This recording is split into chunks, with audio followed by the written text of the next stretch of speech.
भैया हम संतोष प्रेम यादव जिला नवादा से आज खेसारी भैया के सपोर्ट में और उनका बेटी के बारे में जौन गीत गईले बा पंकज सिंह ओकरा खिलाफ आवाज उठावा तानी। एगो बेटी के मर्यादा बचावे खातिर आप सबके बीच एक ठो गीत को परोसा तानी। आप लोग आशीर्वाद और प्यार। रिकॉर्डिंग स्टूडियो खेसारी भैया पर बनिया गाना मारी के मुहवा तोड़ी देबो। खेसारी भैया पर बनिया गाना मारी के मुहवा तोड़ी देबो। तो हमरे के जीजा बना ले पंकजवा बनी पर चढ़ के यहड़ देबो। हमरे के जीजा बना ले रे सारवा बनी पर चढ़ के यहड़ देबो। अही से तू लेनिया पंगा गंगा करके छोड़ी देबो। अही से तू लेनिया पंगा गंगा करके छोड़ी देबो। तो हमरे के जीजा बना ले पंकजवा बनी पर चढ़ के यहड़ देबो। अहिर के जीजा बना ले रे सारवा बनी पर चढ़ के यहड़ देबो।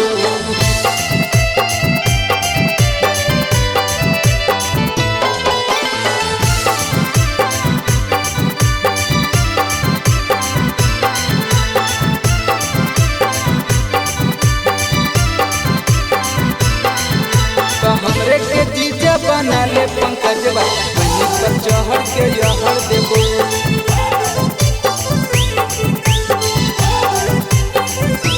सरवा एक बार गलती करके माफी मांगनही रे। अपनी फिर से तू गाई हमर मन सन कहीं रे। सरवा एक बार गलती करके माफी मांगनही रे। अपनी फिर से तू गाई हमर मन सन कहीं रे। बहिन के तोरा पेटवा में हम बेटवा जोड़े जोड़े देबो।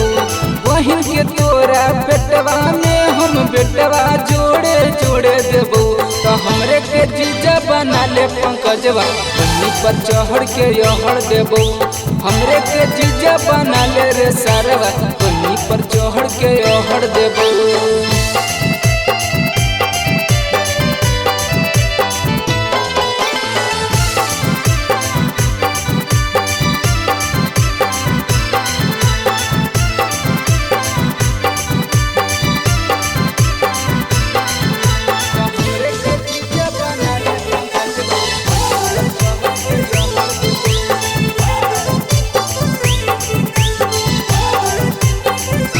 सरवा कीर्ति पर तू गाना गईनी पर तू भारी रे।